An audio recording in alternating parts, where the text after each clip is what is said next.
Each year, the second weekend in July becomes the epicenter of the auto world in this Wisconsin town.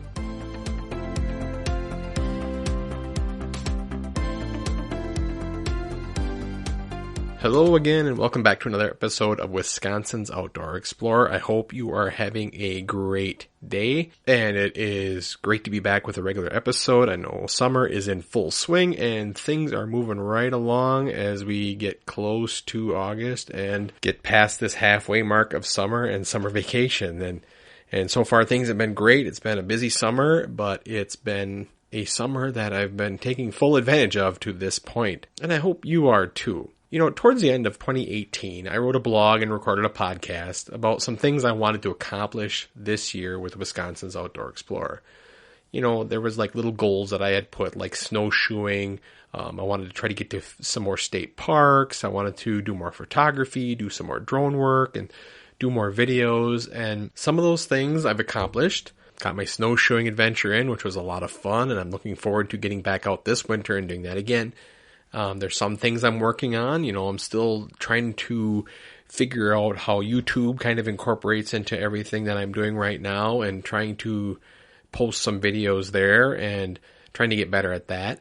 State parks, we've been to a couple this year, but still want to get to a few more new ones and give you some reviews on those as well. The one I was kind of looking forward to this year that didn't happen was the Apostle Island Ice Caves.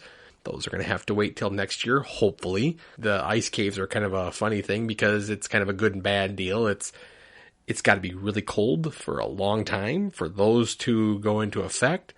But once it does get cold enough that they form, it's supposed to be spectacular, and that is definitely on my bucket list to get up there and see those. One of those things that was on my list for this year was going to the Iola Car show for the first time. I love classic cars, always have as a kid, and I did a podcast a couple weeks ago talking about car shows and how much I love going to those, but I had never been to the Iola Car show, and honestly, that's kind of embarrassing to say that. As a car guy and a gearhead like I am, I have never been there, never got to experience what Iola was all about. So this year, I made it a priority to go to the show and check it out and see what it all had to offer. And I was excited to get this in my plans this year, and was excited to be able to take the time off to go, where in the past I've always had something come up or something else planned. And this year I just made an effort and put it on my to-do list and was able to get up there. Part of what I want to accomplish here with Wisconsin's Outdoor Explorers is to give you ideas on how to get outdoors. Whether that's interviewing people throughout the state on what they're doing or what's available to you, or just sharing my experiences. And I want to give you honest opinions and options so you can make the most of your outdoors. That's why I felt it was really important to share my impressions of the Iola Car Show with you and kind of give you an idea of whether or not this event should be on your bucket list of things to do in Wisconsin. And especially being able to experience it for the first time, I think that's kind of a neat way to look at things and a new perspective. And maybe you've been there, and maybe you have been there multiple times, and you know what it's like there. But I think sometimes there's something refreshing to see and experience something with new eyes and offer my ideas and tips about kind of the things that I saw and went through in Iola. And I want to share that experience with you. I want you so that you can make a decision on whether or not a certain event, this event, is right for you. I'm going to kind of walk you through my day that I was there and share some thoughts and share some things that I saw and some of the things that I did. And, you know, give you an idea of what you could expect if you decide to go to Iola. Now, just a little background first. The Iola Car Show is in its 47th year, and from what I read on the website, it attracts almost 125,000 spectators each year. That's a lot of people. 125,000 spectators attend Iola each year. It is considered one of the largest car shows in the United States. Not just Wisconsin, the entire United States. And this all happens in 3 days. And all these people come to see some of the best cars in the nation show off their beauty. So just Just take a second and think about that. 125,000 spectators come to this town of only 1,300 people, and they're there for about 3 days. I mean, that's just, talk about an economic boom for a community. This is a huge deal for the little city of Iola. And it's really a huge deal for Wisconsin. I mean, to be able to claim that you're one of the largest in the United States is something that's, not small potatoes when you think about how places like California and Arizona and all those places that the weather is good all year long. This is the car show that beats a lot of those car shows out. So let that sink in a little bit of how big a deal this car show is to the city of Iola and to Wisconsin. How many people it brings in, how much money that brings into our, into the community and into the state from tourism. I mean, there was people coming from all over the country just to take part in this show. Now, this event takes place from Thursday to Saturday, and it's always the second weekend in July. And if you're in the central Wisconsin area, this is a big weekend. There's a lot of things going on this weekend, and Iola is probably one of the biggest things going on. And when you think about the timing of that second week in July, really what better time is there to enjoy a car show? Summer is in absolute full swing here. The weather's great. It's great to be able to walk around in shorts and sandals and just enjoy a beautiful Wisconsin summer. This year, because it was my first year, I decided to go to the event on opening day. I went on the Thursday. And you can get there. The gates open for this event at 6 o'clock. But if you listen to my podcast about car shows, I always suggest to kind of go a little later and don't go for the start. And that's what I did here a little bit. I decided to go about 9 o'clock in the morning. And the day I went, that Thursday I went, it was a beautiful day. I mean, the sun was shining. The temps were in the mid to upper 70s all day long. It was like the perfect day to actually be out there and walking around and checking out all the cars. Now, the first thing you notice when you kind of get to the grounds is parking. The car show is pretty large, and it's kind of in, if everything wasn't set up, it's in a really big open area. And surrounding that area are a lot of private properties. And most of these properties are all willing to let you park in their lawns and in their yards for a small fee. And parking fees I found ranged from $10 to $15. Now, there is a free option for parking, but I didn't find it. And I'm guessing it was a little farther away from the grounds, and they would transport you in. So if you're looking for the convenience of being close to your car and your car being close to the grounds, you're going to pay a little bit, but there are options out there if you want to park for free and just take like a ride in or a walk in. So I ended up settling for a lot that charged me $12. Where I parked, it was a nice yard. It had trees and stuff in it, so I knew my vehicle wasn't going to sit out in the sun. I was almost located in the middle of everything. So where my truck was, I was in a pretty good spot that I felt. I was close to a gate. I had to walk down to a gate to get in, and it was really nice. And the people who were parking, they were so nice. I mean, they're happy. They're making money because we're using their lawn as a parking lot. So don't be afraid to help out these people. I mean, they're offering you some prime parking, and if you want to just get out of your vehicle and get right to the show, this is the way to do it. Now, after I got my truck parked, I grabbed my backpack full of camera gear and headed to the entrance. And that's the other thing that I liked about this event, that you didn't have to go in to a main gate to get into the event, which would have been really a pain because it's such a huge event. There's different gates that you can get in, and there's lots of different access points, and all were manned very well, and you could get in and get your ticket, and you were in for the day. So that was really nice and really convenient that you didn't have to go to one area to get a ticket to get in. You could just step in, and away you go. Now, as you're driving in, you can see the show, and it's hard to watch it because there's a lot of traffic. I mean, there's guys bringing their cars in, there's people walking, so you really want to pay attention. So after buying my ticket was really the first time when I could really look at it and take it all in. And my first impression was like, holy cow, this thing is huge. You just don't realize how big an event this is until you're there. What amazed me most of all, I think, were the vendors and how they were set up in the swap meet portion of the show. There is a ton of vendors. This just isn't a car show. It's not just a car show. It's also a place and a time where you can buy and sell anything and everything that's automotive. So if you're looking for a part for a 57 Chevy, it's probably out there someplace. You just got to find it. Or if you're looking for, Hot Wheels cars, there's Hot Wheels car vendors all over the place. Or you want a special sign or a gasoline pump, it's in this swap meet area. And it was just massive. The first thing that I wanted to do when I got there was I wanted to see some cars. Man, I'm there to see cars. So let's go check out some cars.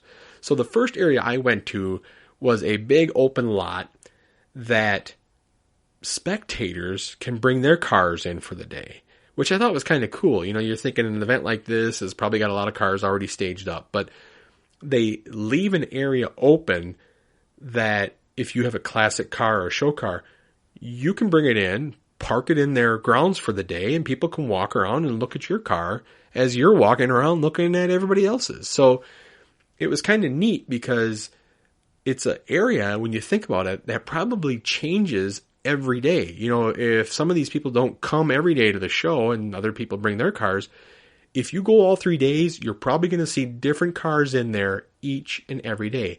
In fact, it was the only area throughout the day that I ended up visiting multiple times. I started there in the morning, I went once in the afternoon, and I checked it out once before I left.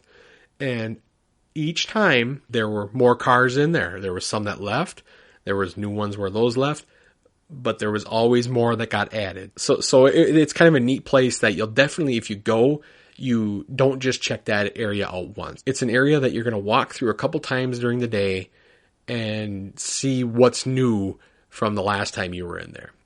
Now, after that area, I walked around and saw their feature cars. And their feature cars are cars that are usually invited or they've signed up to be in these special areas. Some of them are in buildings, some of them are under tents. And these are usually your unique cars. Maybe there's only a handful of them made. Maybe they're just in mint condition, all original, high dollar type cars. And I've known a few people who tried to get into these areas with their cars and they couldn't. They're very selective about what goes here. So I suggest when you walk through those areas, you take your time. And most of those cars are roped off, so you can't even get close to them. You can see them and you can walk up to the rope, but not like the spectator cars where you can walk right around them, you can look in the windows, and it's more like your typical car show. These feature cars, they're roped off, so there's pretty much no way you can touch them without going into the area where they have them roped off, and obviously you don't want to do that. The other thing that I like what they do is Iola usually does a theme every year. I think a couple years ago it was like trucks. One year it was all Camaros. And this year they did a car club theme. So there was different clubs throughout the state that came there to show off their members' cars. So I think there was a Corvette club. There was a club that was all Fords. And they even had an ice drag club from Merrill bring some of their cars in to show those cars off. So it was kind of a neat thing to look at all these different car clubs throughout the state and see, the different things that make those cars up and make these clubs up. And honestly, I was surprised at how many were in the state. I didn't realize that there were that many car clubs throughout the state. And I think it was kind of a neat touch because instead of having all like Corvettes all in one big group, you had a lot more variety again to look at. So there was just so much more to look at than if it would have been just one specialty type car. So I looked at a lot of cars in the morning and I was really happy. It was really cool. I decided to pick up some lunch then. And again, there's vendors everywhere. It's typical of what you would think of an event like this. If you've ever been to like a Farm Tech Days, it was very, very similar to that as far as vendors go. And I wanted to check out some more cars. So I decided to head over to the Car Corral. Now the Car Corral is kind of an interesting thing because it's an area that allows spectators to bring your car into to try to sell it. It kind of separates itself from the actual show portion. You basically can bring your car in, and it's kind of a separate car show in a way. You get to see all these cars that people want to sell, and if you're a potential buyer, you can walk through. Maybe you'll find something that you're looking for. Now, I wasn't interested in buying a car, but just the chance to see some cars that maybe I didn't see before, or check out kind of some of the prices. Come on, everybody's curious about what people are getting for automobiles these days, especially classic cars. I just wanted to check that out. I mean, after all, it's a car show, and I wanted to see more cars. And I'm pretty glad I did, because there was a lot of different cars and trucks for sale, and the car corral actually probably had more unique cars in it that I saw throughout the whole day. I mean, there was really a lot of cool cars. There was, for instance, there was one gentleman selling, I think it was a LaSalle car. I'm not really sure what it was, but it was an older car. And he said it was one of 3 made, and he had a price tag on it of $125,000. So it was the most expensive car I've ever seen. It was absolutely beautiful. I don't know if he sold it, but if he did, he made a pretty good chunk of change off that thing. And one of the really cool things about that whole car corral is you just never knew what you were going to see. I mean, there were cars in there that were show ready. There were cars in there that needed a ton of work, but either way, it was just a great place to stop in and check out some cars. Then it was time to hit up the swap meet. Now, the first thing I need to tell you about the swap meet area is it is large. I'm pretty sure it's larger than the actual car show portion. And to be honest, it is so large that if you stopped into each vendor's booth and walked around, you would never see all the vendors in the 3 days that they give you. There is just so much to see. I didn't stop into a lot of vendors, I'm going to be honest, because I knew I was only going for one day and my time was limited.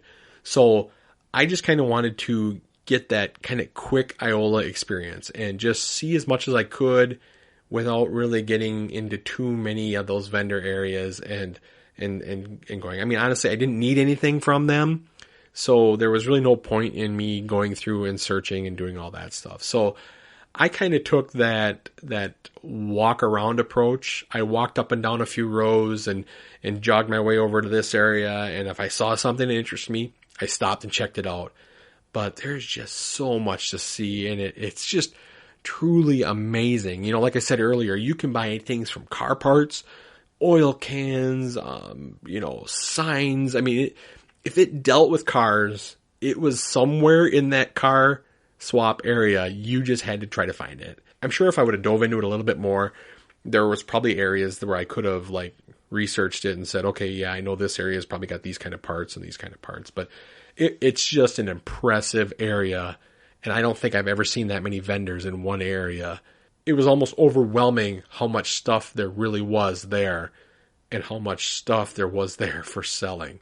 There was even a barn dedicated to toys, and it had Hot Wheels and models and games and you name it, it was in there. So there was all kinds of stuff to see in that area. And like I said, I don't know if you'd see it all in 3 days. So my focus going there was mainly the cars, and I really wanted to check out the cars and really get that full Iola Car experience. But it was really kind of a neat thing to see and experience, and I'm sure if I would have needed a part, I would have been able to find it there.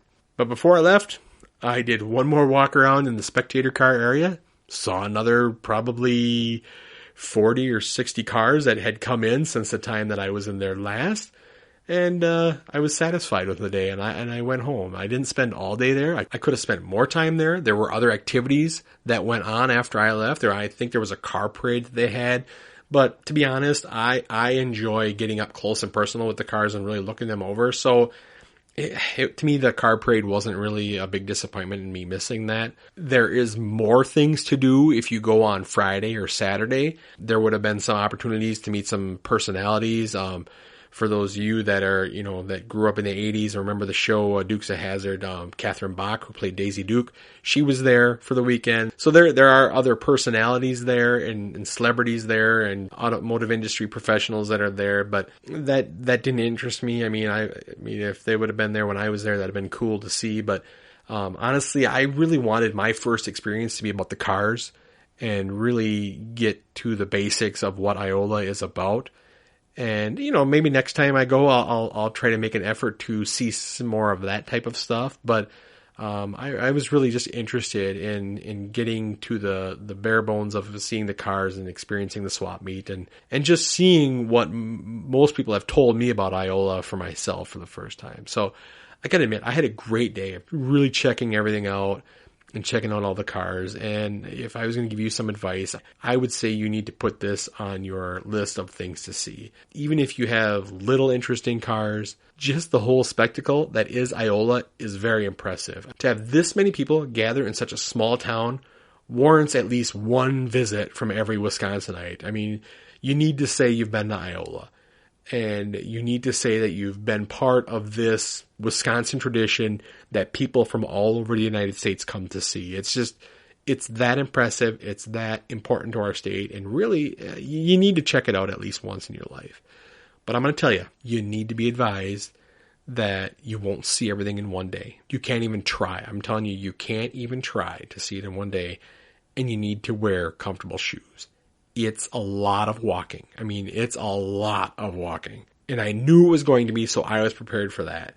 One of the things that I wanted to mention too is that if you do have a hard time getting around and have a hard time walking for long periods of time, the event offers you motorized personal transports, kind of like those little rascal things that you can rent for the day. So there's just really no excuse to not be able to get out there and experience this really cool event. I mean, they make it really easy for anyone to get out and enjoy a day at one of America's largest car shows. So put it on your bucket list. Make sure that you plan at least one day, half a day. Just go to this event one time. I think you're going to enjoy it. There's a lot going on. There's a lot to see. There's a lot to see for everybody. It's really a special event that Wisconsin has that is unique to Wisconsin. And it's something that I think that we shouldn't take for granted. We should try to support this event and get out there. They're not paying me to say this. I want to make that clear right now. Nobody from Iola Car Show has contacted me or asked me to say any of these good things or about it. But I did enjoy it a lot. And I think you will too. The Iola Car Show gets my recommendation as a must-see as one of Wisconsin's outdoor explorers. Thanks again for joining me. I'm your host, Jason, and I will talk to you again next week. Thanks for listening to the Wisconsin's Outdoor Explorer podcast. For more great information about being an outdoor explorer, visit our website at wisconsinsoutdoorexplorer.com. Be sure to check out the blog page and follow us on social media. And don't forget to subscribe to this podcast wherever you listen to your favorite podcasts.